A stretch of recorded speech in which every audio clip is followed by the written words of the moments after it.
Alors regardez, c'est pas parce que j'ai envie de vous embrouiller qu'on va étudier aujourd'hui ce qu'on va étudier. Mais si on veut pouvoir parler de Emouna et Bitachon en des termes complets et concrets, on est obligé de ne pas faire l'impasse sur tout ce que nos Chachamim ont à nous enseigner. Bien sûr, on ne va pas faire maintenant pendant des années et des années des grandes études sur Emouna ou Bitachon. Mais il faut savoir au moins les quelques opinions qui existent au sujet de Emouna et Bitachon. Dans un premier temps, ça a duré 2 cours. On a parlé et on s'est intéressé à l'opinion du Chazon Ish. Et on va voir que cette opinion-là, c'est l'opinion qu'on va retenir à peu près. On va un petit peu la un petit peu la compléter. On va essayer de mieux la comprendre. Mais c'est l'opinion qu'on va retenir. Le Chazon Ish, je répète ce qu'on avait dit, le Chazon Ish, il dit que lorsque je suis dans une situation donnée et que je ne sais pas comment ça va se passer, je ne sais pas si, dans le cas précis d'une personne malade, je ne sais pas si elle va guérir ou pas, eh ben, de dire, moi, je la Emouna et Bitachon, je sais, je suis certain qu'à 100% la personne, elle va vivre, c'est faux. C'est pas ça, Emouna ou Bitachon. Emouna ou Bitachon, c'est je sais que je suis entre les mains d'Hachem et je sais que Hachem fera le bien et je sais que ce qu'Hachem décidera, c'est ça qui se produira. Pas ce que les médecins diront, pas ce que les corps et anticorps et je sais pas quoi dans le corps feront. Non, Retzon Hachem, c'est lui qui fera tout ce qu'il faut faire. Ça, c'était l'opinion du Chazon Ish. Et il disait que celui qui ne pense pas comme ça, eh ben, il fait une erreur dans Emouna et Bitachon. Le fils du Rambam, dans son Sefer Amaspik, il écrit de façon explicite que si on n'a pas eu une prophétie d'un prophète, comme quoi la personne va guérir, eh ben, de penser et d'être sûr à 100% qu'elle va guérir, c'est une grave, grave, grave erreur. Il a des termes très, très, très virulents à son égard. Il ne faut pas devenir fou. Hachem, c'est lui qui décide de tout. Ça, c'est l'opinion du Chazon Ish. Et, comme je vous disais, de la plupart des rabbanim, en particulier contemporains, mais même des rabbanim de tous les temps. Maintenant, il y a d'autres opinions à ce sujet, et on va essayer, Bezrat Hashem, de faire un peu d'ordre dans les idées. Alors, c'est quoi ces autres opinions? Il y a une Gemara dans Masechet Brachot, dans laquelle on raconte qu'un jour, Hillel Hazaken, il a entendu, il était en chemin, il a entendu que dans la ville attenante, il y avait beaucoup de cris. Visiblement, il y a eu une catastrophe. Et il a compris qu'il y avait eu un incendie, ou quelque chose comme ça, et il a dit, moi, je suis sûr que ce n'est pas chez moi. Je suis sûr que ce n'est pas chez moi. Pourtant, il ne pouvait pas savoir, il n'avait pas de jumelles, il ne pouvait pas savoir qu'est-ce qui s'était passé, il n'y avait pas de téléphone à l'époque, WhatsApp, tout va bien, rien. Il dit, je suis sûr et certain que ce n'est pas chez moi. Question, d'où il pouvait être sûr et certain, Hillel Hazaken, que ce n'était pas chez lui. Vous avez compris la question? Vient le Gaon de Vilna. Attention, le Gaon de Vilna, géant entre tous. Et il dit la chose suivante. Vous avez là, dans les mots, c'est le premier texte qui est imprimé. Muftach ani she'enze betor beto. Yesh mefarshim, il y en a qui expliquent. She'habitachon haya she'en hatzvacha betor beto. Il y en a qui expliquent que Hillel Hazaken, pour traduire ça en termes un peu plus clairs, Hillel Hazaken, il savait que chez lui, on ne crie pas. Ça veut dire, il savait que chez lui, sa femme, elle a toujours été éduquée, elle a toujours été habituée, que même quand il y a des catastrophes, on ne crie pas. Il dit, il y en a qui veulent expliquer ça. Et c'est quoi la raison qu'ils apportent à cette explication-là? Ils disent, parce que c'est impossible de dire qu'il avait un bitachon, que ce n'était pas chez lui, puisque tu vois qu'il y a des tzadikim qui parfois ont des épreuves. Donc c'est sûr que c'est possible que ce soit chez moi. Donc d'où je peux savoir que ce n'est pas chez moi? Parce que chez moi, on ne crie pas. Ça, c'est le pshat qu'il y en a qui expliquent. Sur ça, il dit, mais c'est pas vrai. La Gemara, elle te dit, Mishmoa ra'a loïra. Ça veut dire que celui qui a du bitachon, il n'a pas peur d'entendre des mauvaises nouvelles parce qu'il sait qu'il n'y aura pas de mauvaises nouvelles. Or, c'est quoi le pshat? Et alors là, écoutez bien le pshat, il dit comme ça. Et là, tsarich lomar de bemet achi pirusho, c'est quoi le sens? De ou aya batuar be'Hashem, shelo tavo lo tsara betor beto. Lui, il avait un bitachon à 100% qu'il n'aurait pas de souffrance, qu'il n'aurait pas d'incendie à la maison, qu'il n'aurait pas de catastrophe à la maison. Il avait un bitachon à 100% que impossible que chez lui quelque chose de mauvais qui arrive. Alors sur ça, qu'est-ce que vous avez posé comme question? Et donc du coup, comme il était bitachon à 100%, mais il a dit, je suis sûr que c'est pas chez moi. Alors qu'est-ce que vous avez posé comme question? C'est ce que vous avez dit au début. Ah, mais il y a les tzadikim qui ont des épreuves. Alors, regardez ce qu'il dit. Uma shematzinu kama tzadikim shaya lahem tsarot. Ah, mais il y a des tzadikim parfois qui ont des souffrances. Yesh lomar de akol lefi omet salev bebitrono al Hashem. Il dit, il faut dire que tout dépend du Omet Salev, Bitrono Lachem, en d'autres termes, de combien mon bitachon il est fort. Non, mais moi je trouve que ça contredit ce que vous avez dit au début avec les malade. Vous avez dit que quelqu'un qui Bien est sûr. malade, on ne peut pas être sûr qu'il Bien va sûr, guérir bien si sûr. c'est C'est pour ça que j'ai fait l'introduction et que j'ai dit qu'il y a le Chazonish. Là, on va voir d'autres opinions. Exactement, ça contredit beaucoup. Ça veut dire que le Gaon de Vilna, il est en train de nous dire quelque chose. Il est en train de dire quelqu'un qui a du bitachon à 100%, qui n'aura pas de souffrance, c'est lui à la maison, il n'y aura pas de souffrance. C'est bien sûr que c'est contre le Chazonish, c'est très contre le Chazonish. Comme ça, le Gaon de Vilna est en train de dire, il a la Zaken, il avait une confiance à 100%. Et si tu me dis, ah, mais pourtant Rabbi Yochanan, c'était pas un rigolo, c'était aussi un très grand rave. Lui, il a perdu tous ses enfants. Alors comment c'est possible? Il n'avait pas de bitachon. Il dit, le rave, ça dépend, les filles, omet salev bitrono al Hashem. Ça dépend combien le bitachon est fort. Il y a des rabbanim qui veulent expliquer ce Gaon de Vilna, et qui veulent dire, c'est quoi, qu'il a Zaken, il a plus de bitachon que Yaakov Avinu. Yaakov Avinu aussi, il a eu des épreuves dans sa vie. Il y a eu beaucoup de tzadikim qui ont eu des épreuves dans leur vie. Il y en a qui veulent expliquer que quand on te dit les filles bitrono, ça ne veut pas dire qu'un homme, il a un certain degré de émouna. Chacun, tout un chacun, nous tous. Il y a des fois, on a plus de bitachon que d'autres fois. Il y a des fois, on se sent comme ça dans les nuages, on est à fond bitachon, quoi qu'il m'arrive, je suis hyper bitachon. Et d'autres jours, on a plus de mal, on a un tout petit bobo, déjà, ça nous dérange. Vous êtes d'accord avec moi? Tout un chacun, selon son humeur, selon son état d'esprit. Il y a des moments où il est connecté à 100% à Hachem, dans un bitachon à 100%, et des moments où il est à 90%, et des moments où il est à 80%. C'est-à-dire qu'il est aussi. Il y avait des moments où il était plus, des moments où il était moins. Rabbi Yochanan, Yaakov Avinu, tout le monde. Il y avait des moments où ils étaient plus connectés à Hachem, et des moments où ils étaient kaviachol un tout petit peu moins. Il dit le Gaon de Vilna, mais à ce moment-là, Hillel Azaken, il savait qu'il était connecté à 100%. Donc c'est pas possible qu'à ce moment-là, quelque chose de mauvais qui lui soit arrivé, alors que lui, il avait un bitachon qui n'aurait pas de mal qui lui arriverait. Ça, c'est le Gaon de Vilna. Ça contredit complètement le Chazonish, mais c'est dans ce sens-là que le Gaon de Vilna va. Est-ce que je ne sais pas si j'ai bien compris, quand il dit il sait qu'il n'aura pas de souffrance, est-ce que c'est pas parce que même si en fait il aura des souffrances, sa guicha en fait aux souffrances, elle n'est pas la même. C'est le premier pshat. Le premier pshat, c'est chez moi on ne crie pas. Chez moi, même quand il y a des souffrances, pas raison de crier, ça va, on a de la émouna, que tout ce qui se passe c'est pour le bien. Donc, c'est le premier pshat. Ouais, mais le deuxième pshat, c'est pas ça. Quand on dit qu'on n'aura pas de souffrance, c'est parce qu'on n'a pas de souffrance parce que. D'accord, mais le deuxième pshat, vous êtes d'accord que c'est pas ce qu'il dit. Dans le deuxième pshat, il dit, il savait qu'il n'aurait pas de souffrance, ah, mais il y en a qui ont des souffrances, il dit pas, mais en fait, aucune souffrance n'est une vraie souffrance. Il dit pas ça.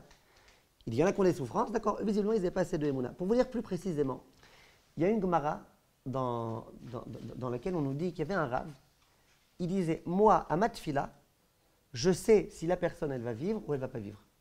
On allait voir un rave, on lui demandait une bracha pour un malade, et puis le rave, il disait, à ma tfila, je sais si le malade, il va vivre ou pas. Et ça veut dire quoi, à ma tfila? Il disait, si je vois que j'arrive à prier normalement, ça va, ça coule, c'est fluide, je sais qu'il va vivre. Si Chas Shalom, j'arrive pas, j'ai du mal, j'ai du mal à prier, eh ben, je sais qu'il risque de ne pas vivre. Ça, c'est la Gemara, hein, c'est pas la blague, c'est la Gemara. Un commentateur, il dit ce qu'il rapporte, parce que tu n'as pas prié, il va mourir, quoi. C'est pas de sa faute, lui, que tu n'as pas réussi à prier. Alors, il dit, le Rav Sternbourg, il donne un pshat très joli. Il dit comme ça. Il dit comme ça. Il dit, vous êtes d'accord, et ça, tout le monde est obligé d'être d'accord, même le Gaon de Vilna est obligé d'être d'accord. Vous êtes d'accord que tout un chacun, il y a bien un moment où il doit mourir. Vous êtes d'accord ou pas? Alors, quelqu'un va dire, non, moi j'ai du bitachon à 100% que je mourrai jamais, quoi. Il va vivre combien de temps, hein, 1 million d'années? Il y a bien un moment où on doit mourir. De la même façon, quelqu'un qui est malade, il y a bien des fois où Hachem il décide que la personne, pour son bien, et parce qu'il s'est déjà réalisé dans sa vie, etc., il doit partir. Vous êtes d'accord ou pas? C'est-à-dire que le Chazonish, lui, il nous a mis les points sur les i. Bon, le Gaon de Vilna, il ne faut pas non plus qu'il nous fasse oublier la réalité. Hachem, c'est lui le patron. Il peut parfois décider des choses qui ne sont pas exactement ce que nous on veut. Oui ou non? Alors qu'est-ce qui se passe? Il dit le Rav Sternbourg, il dit, quand le Rav, il sent qu'il arrive bien à prier, ça veut dire que Hachem, il veut cette fila. C'est-à-dire que Hachem, il veut que le malade, il guérisse. Donc, il me laisse bien prier, comme ça, je prie bien, ma fila, elle est écoutée, et puis voilà. Quand je vois qu'il y a un petit problème, on ne me laisse pas prier. Moi, pourtant, j'ai mis tous mes efforts pour prier, j'étais dispo, j'ai tout fait comme il fallait, j'étais au mikvé avant, j'ai tout fait ce qu'il fallait. Pourquoi je n'arrive pas à prier? Visiblement, c'est qu'Hachem, il veut m'empêcher, parce qu'il a décidé que ce malade, ça y est, il fallait qu'il s'en aille. Vous comprenez la logique? Alors, le Rav Borodensky veut expliquer de cette façon-là le Gaon de Vilna. Il veut dire, il veut dire tout un chacun. Béhémet, le Gaon de Vilna, il veut dire que comme ça, que si tu as un bitachon à 100% que tu vivras, tu vivras. Que tu guériras, tu guériras. Maintenant, mais si Hachem avait décidé que je devrais mourir, alors là, Hachem, qu'est-ce qu'il fera? Il fera que pendant quelques moments, quelques semaines, quelques jours, quelques heures, tu perds un petit peu ce qu'il appelle le Gaon de Vilna, ton Ometz Habitachon. Pourquoi? Parce qu'il y a une réalité, d'après le Gaon, je répète, d'après le Gaon de Vilna, pas tout le monde est d'accord. D'après le Gaon de Vilna, il y a une réalité. Parce que quand tu as du Bitachon à 100%, Hachem Kaviachol ne peut pas te contredire. Or, Hachem, il a besoin parfois de réaliser ce qu'il a besoin de réaliser. Donc, il te fait perdre un petit peu de Bitachon pour que ça marche. Je répète, c'est le Gaon de Vilna. Le Chazon Ish n'est pas d'accord du tout avec ça. Le Chazon Ish, si tu peux penser 100% de temps que tu vas vivre et qu'il n'y aura pas d'incendie et tout, tu penses ce que tu veux. Ça, c'est le Gaon de Vilna. Ça fait pas partie des choses justement qui sont pas décidées par Hachem, le bitachon, justement. Donc quand vous dites il fait baisser un peu le bitachon. Non, visiblement, Hachem, parfois, il peut envoyer des choses qui vont faire pas le bitachon. Il va faire qu'aujourd'hui j'ai faim, je suis pas de bonne humeur, j'ai du mal, je suis pas dans mes pompes. Vous voyez, il peut réussir à faire en sorte que je perde un petit moment pour mon bien. Parce que finalement, si quelqu'un il faut qu'il meure, c'est pour son bien qui. C'est comme David Ameler. Vous connaissez cette Gemara? David Ameler, il savait à quel moment il allait mourir. Et il voulait pas mourir. Qu'est-ce qu'il a fait? Il s'est dit, je vais étudier la Torah sans interruption. Il écrit que celui qui étudie la Torah, le Malach Hamavet, il n'a pas d'emprise. Qu'est-ce qu'il a fait Hachem? Il ne l'a pas laissé faire. Hein. Il a fait en sorte qu'il y ait un bruit dans le jardin. Il a été déconcentré un instant par ce bruit-là. Donc il s'est déconnecté de sa Torah. Et c'est là que le Malach Hamavet a pu le prendre. Ça veut dire que Hachem, il a des moyens. Il y a des astuces. Mais Hachem, il a des astuces plus fortes que les nôtres. Mais en tous les cas, ça, c'est l'opinion du Gaon de Vilna. Maintenant, le Gaon de Vilna, il est un peu obligé de dire ce qu'il dit. Parce qu'il y a des Gemarot, il y a des enseignements qui vont un petit peu dans son sens. Je vais vous donner juste un exemple. Vous avez ici une Gemara, dans Masechet Ktubot. Regardez ce qui est écrit dans la Gemara. Aoudeata lekame de Rava. Un jour, il y a un pauvre qui est venu dans la maison de Rava. Il est tapé à la porte. Il a été commandé quelque chose, un peu de nourriture. Amarlo, Rava, il lui. Amarlo bema tasoed. Rava, il dit, qu'est-ce que tu as l'habitude de manger? Vous savez que la misa de Tzedaka, elle dépend de la personne qui vient me voir. S'il y a quelqu'un qui était très riche, qui est devenu pauvre, je ne vais pas lui donner un petit morceau de pain et voilà, il faut que je lui donne un bon vin, un bon quelque chose, je ne peux pas m'amuser. D'accord? Donc le Rav, il lui demande, à quoi tu t'attends? Le Rav, il lui dit, Amaro, betar negolet ptouma, donne-moi du pâté de foie gras, veyain yashan, un très bon vin à 2000 € la bouteille. Amarle, alors le Rav, il lui dit, velo chaïst les dourka des tziboura. Il dit, mais t'as pas peur que si tu fais ça, tu vas rendre la communauté pauvre? La tzedaka, il y a une tzedaka, une caisse de tzedaka pour toute la communauté. Si toi tu demandes tellement, toute la communauté va être pauvre, les autres pauvres n'auront pas de quoi manger, on va devoir exiger des donateurs qui donnent plus, tu vas nous rendre tous pauvres là, t'as pas peur? Amarle, il lui a dit, écoutez là, l'effronterie Kaviachol de ce pauvre-là, il lui dit, mididou ka'achilna, pourquoi? Tu penses que c'est la communauté qui me fait manger? Quoi, ma nourriture, elle provient de la communauté. Miderachmana ka'achilna. Moi, je mange direct d'Hachem. Qu'est-ce que tu me racontes là? Ils vont devenir pauvres. Hachem, il ne viendra pas pauvre, il y a tout l'argent du monde. Detanina, il écrit, Ene kol elecha isaberu. Les yeux de tout le monde sont dressés vers toi, Hachem. Ve'ata noten lahem et ochlam beito. Et tu leur donnes à manger en son temps. Beitam lo nehemar. Et la beito, il n'y a pas écrit tu nourris d'une façon collective tout le peuple juif. Il écrit en son temps, à lui, à chaque particulier. Mais la met, c'est kol echad ve'echad, noten akadosh baruch hu parnasato, beito. Donc le pauvre, il commence à faire une leçon de moussar à Rava. Il dit à Rava, qu'est-ce que tu crois toi, le Hamor à Rava? Tu crois que c'est toi qui me donnes à manger, que c'est la communauté, que c'est les riches, c'est machin? C'est Hachem qui me donne. Il écrit Hachem, il donne. Comment il écrit dans le pasuk? Il écrit Ene kol echad isaberu, vata noten lahem et ochlam beito. Il aurait dû être écrit beitam en leur temps. Non, en son temps, c'est-à-dire que chacun, Hachem, le moment voulu, lui donne ce qu'il faut lui donner. Donc parlons-en, s'il te plaît, du pâté de foie gras et du vin. Voilà ce que le pauvre dit à Rava. Je ne sais pas comment Rava aurait dû réagir. Ce que je sais, c'est la suite de l'histoire. Adéari, en attendant, Atae achate de Rava. Il y a la sœur de Rava qui tape à la porte. Delo chaziale tlesar shane. Ça faisait 13 ans qu'elle ne l'avait pas vu. Elle arrivait des États-Unis, 13 ans qu'ils ne se sont pas vus, vous vous imaginez. Veatiale, et qu'est-ce qu'elle lui a amené? Dans un beau panier, avec un beau papier cadeau, qu'est-ce qu'elle lui a amené? Tarnegolet ptouma, veyain yashan, du pâté de foie gras et du vin à 2000 € la bouteille. Alice au pays des merveilles, non? Extraordinaire l'histoire. Ça fait 13 ans qu'il ne l'a pas vu. C'est pas que tous les jours elle lui amenait ce genre de choses. 13 ans qu'il n'a pas vu. Bidiou qu'elle amène ce que lui il a demandé. Tu l'as rêvé, Sonny l'a fait. Mamash kacha. Amar, alors le Rav il dit, Maïdekama. Qu'est-ce qui se passe ici? Il était complètement bouleversé, le Rav. Qu'est-ce qui se passe? Amarle na'aneti lecha, kum echol.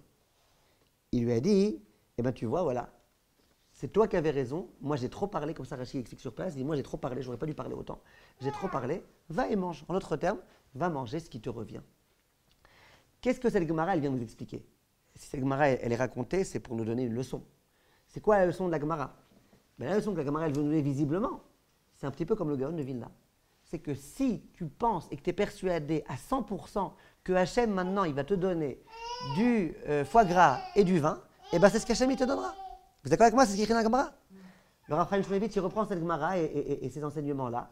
Et il dit oui, celui qui a du bitachon à 100%, et ben Hachem, il lui donnera ce qu'il lui faut. Le Rav Israël Salanter, ça aussi, je crois qu'on l'a écrit ici. Regardez le 4e paragraphe. Vous l'avez? Ayen bekuntras pelech hashtika ou pelech hadibur, la Gaon Rabbi Shlomo Volbe. Vous avez entendu le Rav Volbe? Vous avez parlé du Rav Volbe. Le Rav Volbe, il dit comme ça. Mosrim beshem agris. On dit au nom de Rabbi Israël Salanter. Shemi sheeshlo bitachon muchlat, sheyasig eze davar. Que celui qui a du bitachon à 100%, qu'il obtiendra quelque chose, yamtsilo Hashem oto davar. Et bien Hashem, il lui donnera la chose. Bien que dans les écrits de Rabbi Israël Salanter, ce n'est pas écrit. De plusieurs histoires qu'on raconte au sujet de Rabbi Israël Salanter, on voit que c'était son opinion. À nouveau, ce n'est pas le Chazon Ish, ça. Si je suis sûr à 100% que maintenant ce qu'il me faut c'est du foie gras, ça arrivera. Oui, si je suis sûr à 100% que c'est ce qu'il faut, ça arrivera. Chazon Ish t'aurait dit, mais dis-moi, qui t'a dit que maintenant ce qu'il te faut c'est du foie gras? Ou Madame Atlan aussi. Qui te dit que ce qu'il te faut maintenant, c'est ça? Peut-être que le bien pour toi, c'est maintenant d'avoir autre chose. Et bien comme ça, on dit au nom du Rabbi Israël Salanter, à nouveau, c'est pas comme le Chazon Ish. On raconte une histoire qui est très connue et reconnue, c'est une vraie histoire, de Rabbi Israël Salanter. Écoutez bien l'histoire. Quelqu'un est venu voir le Rabbi Israël Salanter, un élève à lui. Il lui a dit, Kvod Harav, il paraît que vous dites que si on a une émouna à 100%, on réussira. Alors moi, je vais aller, demain, il y a une grande loterie, là, un grand truc à gagner. Je vais aller acheter un billet de loterie. Je vais avoir une émouna à 100% que je vais gagner le million. Et puis je vais le gagner. Est-ce qu'on est bien d'accord avec Kvod Harav? Dites-moi avant que demain il a... Est-ce que vous êtes d'accord avec moi? Alors le Rav lui dit, tu l'as déjà acheté? Il dit, oui, je l'ai déjà acheté, c'est moi, je suis confiant 100%. Demain, je gagne le million. Alors le Rav lui dit, bah écoute, si tu es confiant à 100%, oui, tu as raison. Après, le Rav, il lui fait un petit test. Il lui dit, dis-moi, combien tu dis que tu dois gagner? 1 million. D'accord. Combien tu l'as payé ton billet? Je l'ai payé 10 shekels. Il dit, d'accord, j'ai compris. Regarde, moi, je te propose quelque chose. Je te donne maintenant, en espèces, 900 000 shekels. Maintenant, pas demain, au moment où il y aura le tirage, truc. Maintenant, je te donne 900 000 shekels. Est-ce que tu es d'accord ou pas? Il dit, Kvod Harav, si vous me promettez 900 000 shekels, direct, machin, peu importe les résultats de demain, avec plaisir. Le Rav dit, bah, tu n'as pas de la émouna à 100%. Si tu avais de la émouna à 100%, quoi, pour mes beaux yeux, tu es prêt à me donner 100 000 shekels pour 10 shekels? Si tu as l'émouna à 100%, demain, tu vas gagner 1 million. Pourquoi tu renonces maintenant à ces 100 000? Pourquoi? Vous êtes d'accord avec moi? Donc, tu n'as pas 100%. Ah, tu n'as pas 100%, tu ne gagneras pas, laisse tomber. Laisse tomber. Enfin, peut-être oui, peut-être, mais il n'y a pas de haftacha que tu gagneras. Ça veut dire que même le Gaon de Vilna, comme vous avez vu ce qui est écrit, Ometz Bitrono, c'est vraiment un degré de bitachon de 100%. Même le Rav, comment il s'appelle? Le Rav Israël Salanter, c'est un degré de émouna à 100%. Ça, c'est ces opinions-là. Maintenant, le Pelei Yoetz, a priori, va un peu dans le même sens. Le Pelei Yoetz, c'est là où il y a écrit Haftacha. Là, vous voyez Haftacha, le 3e paragraphe. Il est écrit comme ça. Ve'inyan ha'haftacha, donc la première ligne après. Eno she'iftar b'Hashem she'yaselo kol tzorko kirtzono. Là, il rejoint le Chazon Ish. Il dit, le bitachon, c'est pas que Hachem il va faire ce que je veux comme moi je veux. Veshelo teune elavra, que j'aurai jamais de mal, d'après ma définition du mal qui m'arrivera. Sheimko yemivtacho. Parce que si c'était ça mon bitachon, l'ifayim tikazev tochalto, parfois je risque d'être déçu. Tikamat tzadikim meunim ou medukim beisurim kashim. Parce qu'il y a parfois des tzadikim qui ont des grandes difficultés, des grandes souffrances, etc. Qu'est-ce qu'il dit le Pelei Yoetz? Il dit, il ne faut pas que ton bitachon ce soit que c'est sûr qu'Hachem il va me guérir. Parce qu'imagine qu'Hachem, finalement, il ne te guérit pas. Ça va te remettre en question ta émouna. On a l'impression des propos du Rav que, logiquement, ça pourrait être vrai. Que si j'ai le bitachon que je guérirai, je guérirai. Simplement, attention, parce que si finalement, tu n'as pas ce que tu veux, tu risques de commencer à avoir des questions. C'est pas ça, justement, qu'on moi j'ai l'impression qu'il faut le comprendre, même par rapport à ce qu'il dit le gars de Medina, c'est pas ah là je suis sûr à 100% que je vais gagner 1 million donc je vais gagner 1 million. En fait, ça veut dire que celui qui a vraiment le niveau, ce niveau-là de Emouna, de penser que vraiment Hachem il est capable maintenant de me faire gagner le lot et j'ai cette Emouna à 1000%, c'est très dur en vérité. Naron. Alors celui qui arrive vraiment à faire ça, mais à l'intérieur, enfin je veux dire vraiment de tout son être, Ouais. alors là j'arrive à comprendre que oui, que ça peut lui arriver. Mais pourquoi? Si Hachem il a prévu qu'il devait être pauvre, celui-là, pourquoi il gagnerait 1 million? Parce que je pense que c'est Mida qui l'a gagné là. Je me suis comprise, j'ai du mal à l'expliquer. D'accord. Donc c'est le Gaon de Vilna. Si à ce point il a un bitachon mouchlam, ça veut dire que c'était Plus on laisse de place. Pourquoi? Bah, s'il arrive, c'est-à-dire pour un niveau de fou, pour avoir un bitachon 100%, c'est hyper rare. Et je pense que s'il arrive à avoir ce bitachon, c'est que c'est quelque chose qui est bon pour lui. Je sais pas, ça me paraît. D'accord, c'est possible. Mais ça a l'air. Avoir un bitachon 100% pour un truc. Mais ça a l'air. Mais ça a l'air. Hachem il me laisse mon bitachon. D'accord. Donc on est bien d'accord. On est bien d'accord. Donc ma question à moi maintenant, vous êtes d'accord? On est bien d'accord. Donc ma question à moi c'est ça. Maintenant, demain il y a la loterie. J'ai acheté un billet à 10 shekels. La question c'est qu'est-ce que je dois penser? Le Chazonish, il me dira c'est même pas la peine de te forcer à arriver à 100% parce que de toute façon, qui te dit que c'est bien pour toi, Bichlal? C'est faut que tu sois pauvre et t'es riche, c'est très grave pour toi. Mais le Rabbi Israël Sainter, il me dit ben non, essaye de travailler pour avoir le 100%. Maintenant, si jamais c'est bien pour toi, tu arriveras au 100%. Si c'est pas bien pour toi, tu n'arriveras pas au 100%. Mais il n'empêche que quoi? Il n'empêche que, d'après le Rabbi Israël Sainter, si j'arrive au 100%, et ça pourrait peut-être même être une ambition pour moi, une aspiration, tu pourras réussir à avoir. Donc on a ici un grand problème. On a malgré tout une marloquette. On peut pas, a priori, on ne peut pas dire que ce n'est pas une marloquette. Mais c'est peut-être pas tant que ça une, enfin, c'est peut-être pas tant que ça une marque roquette parce que le Radonish, en fait, il parle pour des personnes normales, quoi, X ou Y, quoi. Les personnes X ou Y, on n'est pas au niveau de dire je vais gagner au loto parce qu'on ne pense pas vraiment, en fait, au fond. On n'a pas vraiment fait ce travail-là. D'accord. Et une personne, un Yahid, comment ça dit, qui a fait vraiment ce travail-là de Emouna toute sa vie, lui, il est au niveau de dire je vais gagner D'accord. au loto. Nous, on n'est pas au niveau. D'accord. Alors très bien. C'est pas tant que ça une contradiction. Alors très bien. Il y en a qui veulent bien aimer dire, par exemple le Mashguer de Kol Torah, Rav Israël Yerucham Borodiansky, le gendre du Rav Shlomo Zalman Auerbach, lui il veut bien dire bidiouk ce que vous dites. Il veut dire, on parle ici de 2 degrés de Emouna. On parle de la Emouna standard, ça c'est le Chazonish. Et il y a la Emouna du Gaon de Vilna. Lui il parle d'un degré, genre, il est la Zaken. Comme ça il veut dire, il y a 2 degrés de Emouna. D'accord? Maintenant, la halakha les maaseh. Et c'est là que j'aimerais conclure les propos. La halakha les maaseh, comment au jour d'aujourd'hui, pour des gens comme nous, comment on tranche la halakha, si on pouvait parler de halakha quand on parle de Emouna et Bitachon.